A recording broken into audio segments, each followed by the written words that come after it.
138 openings of wisdom. This is opening 4. The 130 openings of wisdom is a Kabbalistic work by the Ramchal, Rabbi Moshe Chaim Luzzatto, of blessed memory. And this book is called 138 Openings of Wisdom. This is the 4th opening. His opening 4. His desire to bestow good to perfection through the revelation of his oneness is the cause of the deficiencies in the world which create the conditions for man's service. The revelation of his oneness is itself the reward. The Ein Sof, blessed be he, wanted to bestow complete good so that its recipients will not even be ashamed. He planned and calculated how to reveal his perfect oneness in actuality, for before him there are no barriers or deficiencies. Accordingly, he established the system of government that he follows, in which eventually evil actually turns back into good. Initially, he gave a place for evil to do what is in its power, but at the end of everything, all the damage is repaired and all evil turns back into actual good. And thus, his oneness is revealed, and this itself is the delight of the souls. The proposition consists of 4 parts. Part 1, the Ein Sof, blessed be he. This is the underlying principle of the order that was instituted to serve the ultimate purpose that I mentioned in the previous opening. Part 2, he planned and calculated how to reveal. This is the plan that lies behind this order. Part 3, initially he gave a place. This discusses how evil turns back to good. Part 4, and thus his oneness is revealed. This tells us what comes at the end of the cycle. Part 1, the Ein Sof, blessed be he, wanted to bestow complete good. As explained earlier, he wanted to bestow good to the utmost degree of goodness and perfection so that its recipients will not even be ashamed. For as the rabbi stated, one who eats what is not his feels ashamed to look in the face of his benefactor. Yerushalmi Orla 1:3. In order to avoid this, he wanted that people should have a way of working in order to thereby earn the good, which they then receive as their reward. Accordingly, he created good and evil and gave man free will, placing him in a situation of reward and punishment until the intended goal is achieved. 2, he planned and calculated how to reveal his perfect oneness in actuality. For the actual method of man's service also had to be fitting and not merely arbitrary. For clearly, whatever the commandments that he might have instituted, they would all have been to men's merit when duly performed by them, and they would receive a reward for all of them. But true to his exalted wisdom, the master of the world wanted that the method of service, rather than being merely arbitrary, should itself be a single system, consistent in all its parts, and constructed according to a deep plan. He wanted one root for the entire system. The supreme will calculated that there could be no more fitting and logical focus for man's service than if he were to reveal his oneness in actuality. This would provide a suitable area in which man could serve, and the revelation of God would itself be the benefit man would receive, as will be discussed below. For before him there are no barriers or deficiencies. His unique perfection surely lies in his total and absolute power. No possible barrier or deficiency can stand in his way. This we will come to know from the side of God's perfection, not from the opposite side. This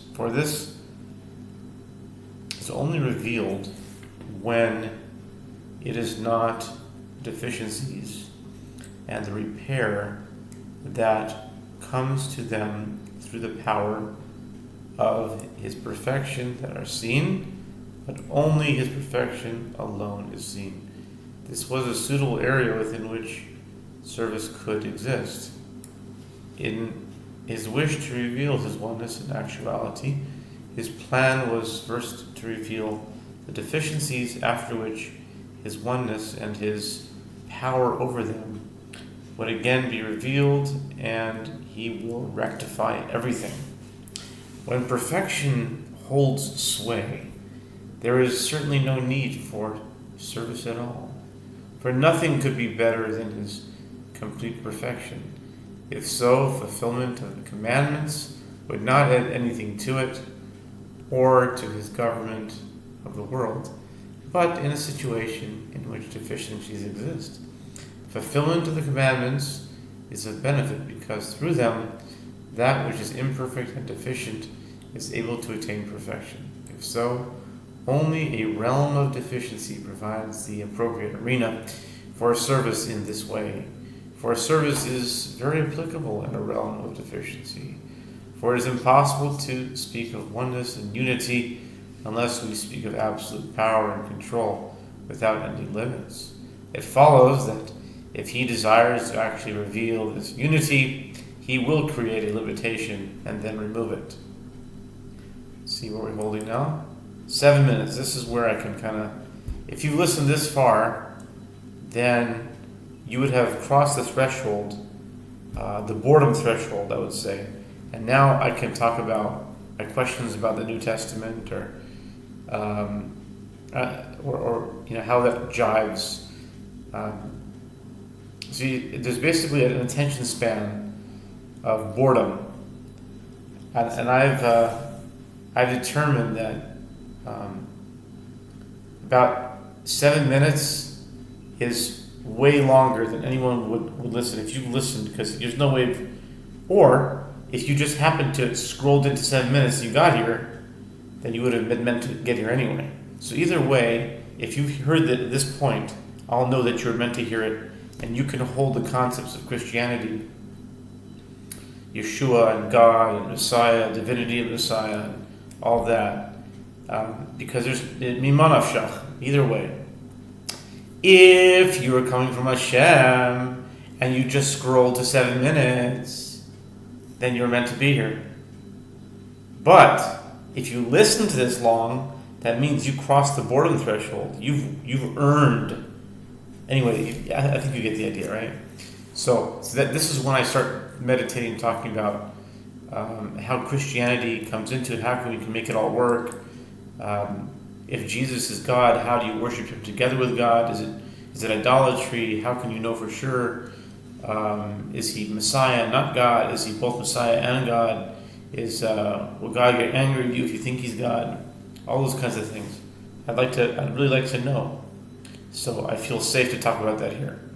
Here we have the concept of the center of the Ein Sof. So many people say Jesus is not the Ein Sof. He comes from the Ein Sof, but He's not the Ein Sof. Also, I'm noticing that in the philosophy of the Jewish sages, they talk like a super focus on God's oneness, like Rambam, or like super one, just over and over again one, and it's like it doesn't really go anywhere. It's kind of repetitive, so that doesn't allow for any deity of Jesus. It doesn't allow for it. I can see it doesn't. It's just airtight. So, but anyway, here we are. I'm just trying to sort this out myself. I don't really know myself. I've gone through my Christian phase. I've gone through the Jewish phase. I've gone through. Right now, I'm just trying to sort things out and trying to see what's true. What's the MS really? So I just ask a prayer to God. I pray to God, the one God, and wherever Yeshua is in all this, if he can make himself known, or if God can make him known, or if he makes himself known, or I don't even know. But anyway, this is an effort to do that, to sort it all out, basically. Here we have the concept, the center of the Ein Sof, mentioned in Kabbalistic literature, Eitz Chaim, Drushay Igulim V'Yosher, 11.3, where the Tzimtzum, the contraction, took place. Like, where was Jesus during the Tzimtzum? Was he around? Did he do the Tzimtzum? Was he himself the Tzimtzum?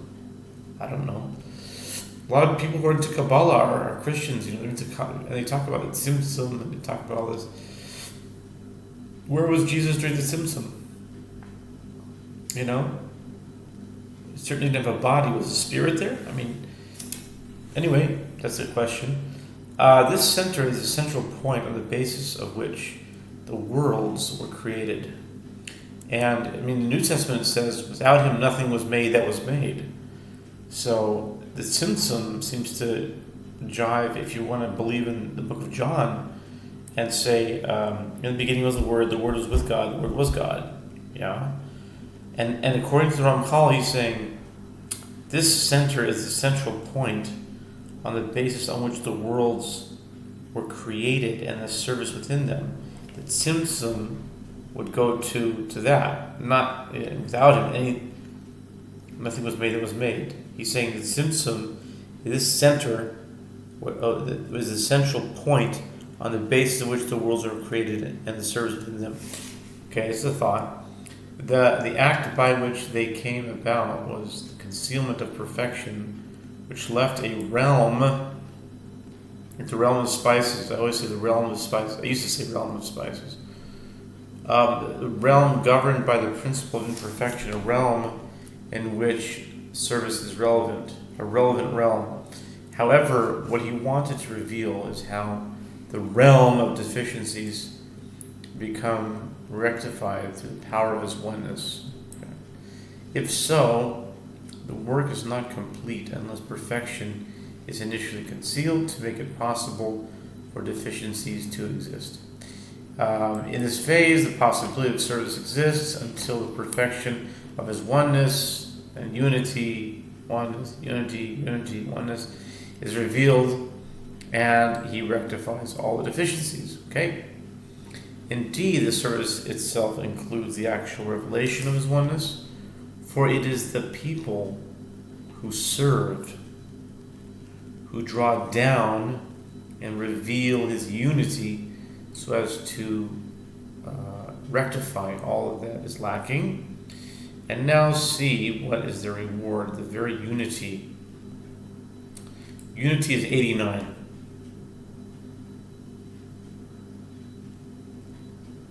For now, every time I see unity, I'm just going to go 89. Okay? Which is Chanukah. So it's Chanukah's Mizbeach. And now, what is the reward? The very unity that is revealed, with which will be revealed to them. And hold on, 8 is going to be violet. 9 is going to be purple. Yeah. Okay. Unity that is revealed. And this itself is a perfect goodness that he wants to bestow on them. For the reward for the fulfillment of the commandments is only in the world to come, when the souls come to their root, which is the root of the entire creation. Their delight will be according to their level of attainment when they attain the revelation of God's 89. Their delight will be perfect in every way. No barriers will stand in the way of the recipients, and they will attain the light of his perfect 89. Every time I see unity, I'm going to see 89. The greatest possible delight the souls can enjoy. To summarize, when Ein Sof, his perfect wisdom, wanted to institute a system of service, he calculated in what arena it would be applicable. He knew that there was no aspect of his perfection in which there was any need for all his creatures for any place of their service except for in the bestowal of good, whereby evil itself turns back into good. This is the fundamental concept of perfect 89, about which I wrote. In God's aspect of complete perfection, there is no place whatsoever for service. However, because the very concept of oneness in 89 involves the hypothetical possibility of imperfection, not that it exists, but that it is negated through the power of perfection, it was therefore pertinent that in order to reveal his goodness, he should conceal his perfection, in order to then reveal it in actuality. This is like damaging in order to repair. On this foundation, he did all his work. He made a place for independent beings, and a place for the service, and fixed a very precious reward for them. Part 3. Accordingly, he established a system of government that he follows, namely the system of government that exists now, in which eventually evil actually turns back into good. In this way, what existed within his 89 in potential becomes revealed in actuality, in that initially he gave a place for evil to do what is in his power. He concealed his perfection, but at the end of everything, all the damage is repaired.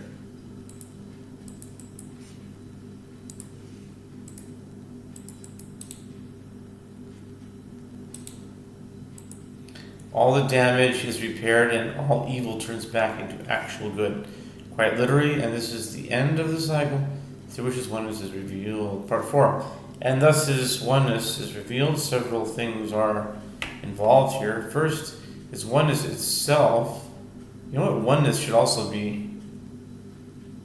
You know what? What is oneness? Let's do oneness. Let's see here. What's the difference between oneness and unity? Oneness is going to be, hold on. Oneness is 91. Nice. Oneness is going to be 91. It's like I'm in.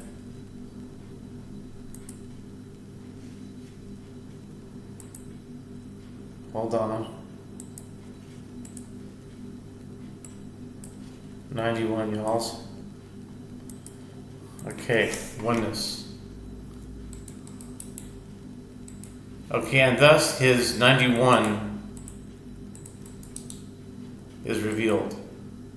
Several things are involved here. First, his 91 itself is actually revealed.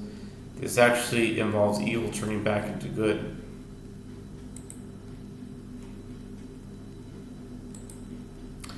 It could not actually come about until evil was actually revealed in the lower realms. Secondly, the revelation of God's 91 is so precious that they will have the greatest delight when they attain it. Thirdly, this revelation, which involves initial concealment, provides a place for service and, when attained, for reward, since evil exists only during the phase of service to reveal his 91. This service does not need to last forever. Today, to do them, and tomorrow to receive the reward. Eruvin 22a on Deuteronomy 7:11. For as soon as his 91 is revealed, there is no further need for service, because this itself is the delight of the souls. The revelation of his unity is 89.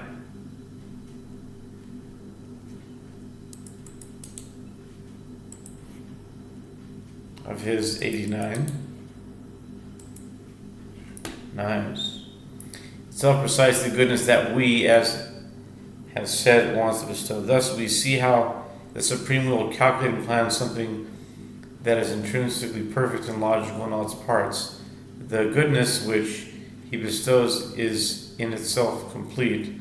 It is very great and precious, for his 91 is something most glorious and precious. Further, the mode of bestowal is also perfect, because the recipients will not feel any shame having worked to earn the reward of service. Moreover, it is the actual bestowal of good itself that creates the possibility of service, for it is the way in which the intended bestowal of goodness comes, that provides a place for man's service. The purpose of their service is to reveal God's.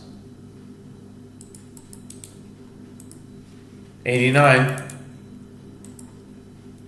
Which is the intended benefit which comes about through turning evil back into good.